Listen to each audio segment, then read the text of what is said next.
अस्सलाम वालेकुम, मैं हूँ इरम खलील गादी। मैं एक एजुकेशनल साइकोलॉजिस्ट हूँ और बच्चों के एजुकेशन से रिलेटेड वीडियोस आप लोगों के साथ शेयर करती रहती हूँ। इस बच्चे की cognitive development, logical reasoning, concentration और विजुअल परसेप्शन को बेहतर करने के लिए बनाई गई हैं, स्पेशली डिज़ाइन की गई हैं। चलते हैं सबसे पहले फर्स्ट एक्टिविटी की तरफ। वो कौन सी है? यहाँ पे आप देखिए मैंने कुछ शेप्स बनाई हैं और उसके बाद मैंने चार चार ऑप्शन बच्चे को दे दी हैं। बच्चे को इसमें फाइंड आउट करना है, इससे बच्चे की विजुअल परसेप्शन बेहतर होती है। इसके अलावा उसकी लॉजिकल रीजनिंग जो है वो इंक्रीज़ होती है। अब यहाँ पे देखें, अगर बच्चा इसके अंदर देखे तो इन फिगर्स के अंदर क्या कनेक्शन है, क्या बच्चे को फाइंड आउट करना होगा।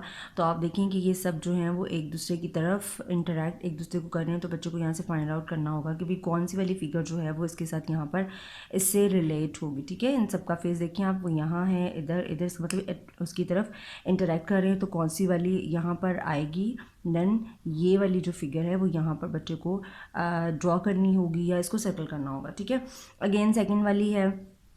ये कुछ एग्जाम्पल हैं, आप इससे रिलेटेड बहुत सारी बच्चों को बना के दे सकते हैं, जो पैटर्न बेस्ड जो एक्टिविटीज़ होती हैं। ठीक है, अच्छा ये वाली आप देखें कि एक लाइन मैंने ड्रॉ की है और मैंने दो स्क्वेयर्स बनाए हैं, देन एक ब्लैंक स्क्वेयर है, देन अगेन एक लाइन है और सर्कल्स हैं। तो यहाँ पे क्या आएगा? अब ज़ाहिर है यहाँ पे फिल्ड स्क्वायर आएगा या ब्लैंक सर्कल आएगा या फिल्ड सर्कल आएगा या ये वाला पैटर्न आएगा। ठीक है, तो बच्चा उससे रिलेट करेगा कि अगर ऊपर यहाँ पर टू स्क्वायर्स हैं और ब्लैंक स्क्वायर है यहाँ पर, तो यहाँ पर भी फिल्ड टू सर्कल्स हैं, तो कौन सा वाला आएगा? आप भी गेस करें कौन सा। यहाँ पर यस दिस वन, यहाँ पे ब्लैंक स्क्वायर आएगा। ठीक है, यहाँ पे अगेन इसी तरह से एक और है, ये भी मैंने स्क्वायर के अंदर ही डिज़ाइन की है, हाफ हाफ पार्ट कलर्ड है और ये एक सीक्वेंस से चल रहा है, लाइक लास्ट पार्ट फिर लास्ट पार्ट फिर लास्ट पार्ट। और यहाँ पर इसका कौन सा पार्ट आएगा? ज़ाहिर इधर वाला नहीं आ सकता क्योंकि ये लाइन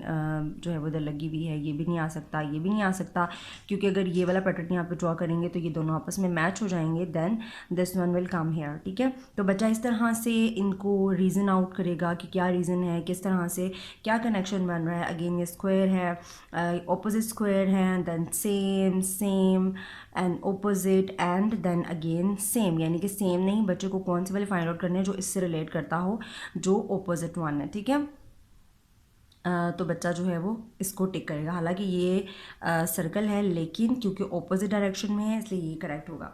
अगेन इसके बाद लास्ट वाली है, मैंने कुछ सर्कल्स कलर्ड सर्कल्स बनाए हैं, तो बच्चों को फाइंड आउट करना है कि ये तीनों सर्कल्स जिसके अंदर है वो फिगर कौन सी है और बच्चों को उसके मुताबिक उसको आइडेंटिफाई करके लिखना होगा। ठीक है, अच्छा जी चलते हैं इसके बाद सेकेंड एक्टिविटी की तरफ।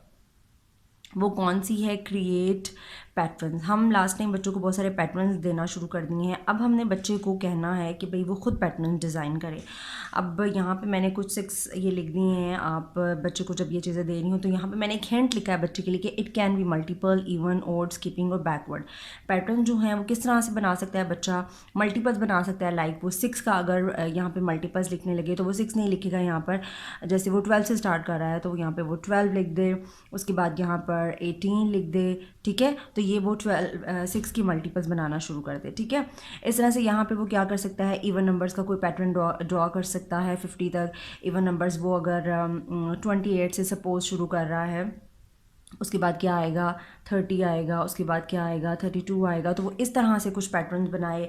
अगर वो स्किपिंग नंबर्स का पैटर्न बना रहा है तो आप उसको ऐसे इनकरेज कर सकते हैं, जैसे 11 है, देन 21 है, देन 31 है। तो ये आप बच्चों को पहले पैटर्न बेस्ड एक्टिविटीज़ करवाएंगी, उसके बाद बच्चों को पता चलेगा कि हमने किस तरह से पैटर्न बनाने हैं, और ये बच्चे की क्रिएटिविटी के लिए और उसकी जो कॉग्निटिव डेवलपमेंट है उसके लिए बहुत ही अच्छी एक्टिविटीज़ हैं। इसके बाद बैकवर्ड का वो पैटर्न बना सकता है, लाइक बैकवर्ड वो अगर 39 सपोज वो स्टार्ट कर रहा है 39 से, then he can write 38 and 37 and so on. ठीक है, तो इस तरह से आप ये बच्चों को पैटर्न क्रिएट करना ज़रूर सिखाएं। इसके बाद एक थोड़ी सी हमने चेंज एक्टिविटी रखी है। हम ज़्यादातर मैथ बेस्ड एक्टिविटीज़ करते हैं, तो इस बार मैंने यहाँ पर इंग्लिश से रिलेटेड एक एक्टिविटी रखी है। लाइक ये मैंने कुछ लेटर्स लिखे हैं और बच्चे को इस लेटर से यहाँ पर 20 वर्ड्स जो हैं वो बनाने हैं। ठीक है, तो आप इस तरह की बहुत सारी बच्चे को बना के दे सकते हैं। इसके बच्चे की क्रिएटिविटी के लिए, उसकी कॉग्निटिव डेवलपमेंट के लिए ये बहुत ही अच्छी एक्टिविटी है। अब जैसे भी आप देखें, अगर आप देखें तो बहुत सारे वर्ड आप लोगों ने भी बना लिए होंगे अब तक। जैसे LATE लेट है, तो बच्चे को यहाँ पर लेट लिखना है। देन और क्या वर्ड बन सकता है, मैट है। इसके बाद हम चलते हैं अपनी थर्ड एक्टिविटी की तरफ, जो है पज़ल बेस्ड एक्टिविटी। ठीक है, ये थोड़ी सी चेंज है और थोड़ी सी ट्रिकी भी है और न्यू भी है बच्चे के लिए, क्योंकि पज़ल बेस्ड एक्टिविटीज़ हमने स्टार्ट कर दी हैं। अच्छा, इसमें अब क्या है ये देखें कि अब बच्चे को एक पज़ल बनी हुई है और उसको फिल करना है। बच्चा अब जहाँ से भी स्टार्ट करता है, लाइक यहाँ से वो स्टार्ट कर रहा है, 2 3 are 6 and 6 what 4s are 24। Like अब यहाँ पे बच्चे को फाइंड आउट अभी पता चल जाएगा अभी यहाँ पे क्या आ रहा है। तो 4 1s are 4। अगेन यहाँ पे बच्चे को यहाँ पे है 24 है। Then he has to find out from where, यहाँ से वो अब इसको सॉल्व करेगा। ठीक है, देन जो आंसर आएगा फिर इसके अकॉर्डिंग वो इसको सॉल्व करेगा। अब हम इसको देख लेते हैं। 5 6 are 30, 6 8 are 48। ठीक है, 8 4s are 32। यहाँ पे क्वेश्चन आ गया, इसका मतलब है हम यहाँ पे पता चल गया कि 24 2s are 48। ठीक है, तो इस तरह से बच्चे को ये पज़ल जो है वो करनी है। आप इस तरह की बहुत सारी पज़ल्स बच्चों को बना के दे सकते हैं, जिस तरह से क्रॉसवर्ड पज़ल्स हो गई और आप प्लस की, माइनस की, एडिशन सब्ट्रैक्शन की पज़ल्स बना सकते हैं। यहाँ पे अगेन हमने मल्टीप्लिकेशन की एक और पज़ल बनाई है और थोड़ी सी डिफ़िकल्ट है। और अगेन उसी तरह से है कि बच्चे को स्टार्ट करना है। यहाँ पे ज़्यादा नंबर मिसिंग है, आप देख सकते हैं हर जगह पर 2 2 नंबर जो हैं वो मिसिंग है। तो बच्चे को कहाँ से स्टार्ट करना है, लाइक अगर बच्चा यहाँ से स्टार्ट करता है तो उससे कोई फ़ायदा नहीं होगा, क्योंकि उसे यहाँ पर नंबर फाइंड आउट नहीं करने पड़ रहे, यानी पता नहीं चल रहा उसको कि क्या नंबर आएंगे। तो बच्चा कहाँ से स्टार्ट करता है, अभी यहाँ पे भी 2 नंबर्स हैं, तो हम यहाँ से स्टार्ट करके देखते हैं। 11 को हम किससे मल्टीप्लाई करेंगे कि 22 हमारे पास आंसर आ जाए। 11 2s are 22। ठीक है, अब हमारे पास 2 आ गया, तो 7 2s are हमें पता चल गया कि 14 है। 14 को हम किससे मल्टीप्लाई करेंगे कि हमारे पास 42 आ जाए। वो बच्चा यहाँ लिखेगा, फिर यहाँ, फिर इसके अकॉर्डिंग ये हल कर लेगा। तो इस तरह से ये क्रॉसवर्ड पज़ल्स है और आप ये पज़ल्स बच्चों की लॉजिकल रीजनिंग के लिए बहुत ही अच्छी होती हैं, कॉन्सेंट्रेशन के लिए बहुत अच्छी होती है। तो आप ये पज़ल्स बच्चों को बना के दे सकते हैं। ठीक है, इसके बाद चलते हैं हम लोग अपनी नेक्स्ट एक्टिविटी की तरफ। ये अगेन एक मेंटल मैथ एक्टिविटी है और लास्ट एक्टिविटी है। मेंटल मैथ एक्टिविटीज़ ये भी कुछ इस तरह से मैंने फिगर्स बनाई हुई हैं और यहाँ पर क्या हमने किया है कि first number and second number. ठीक है, ये इसका रूल है कि फ़र्स्ट नंबर यहाँ पर होता है, सेकंड नंबर यहाँ पर होता है। एक तरफ अब हमने उसकी प्रोडक्शन लिखनी है, यानी प्रोडक्ट लिखनी है। एक तरफ हमने उसको एडिशन यानी कि उसको ऐड करके लिखना है। ठीक है, अब 7 9s are, यहाँ पे अगर मल्टीप्लिकेशन का साइन है तो 7 9s are 63 को बच्चे को यहाँ लिखना होगा एंड 9 और 7 16 बच्चे को यहाँ पे लिखना होगा। ठीक है, अगेन ये सेम है। उसके बाद ये वाली जो है थोड़ी सी मैंने उसकी जगह चेंज कर दी है, मल्टीप्लिकेशन इधर कर दी है, प्लस इधर लिख दिया हमने।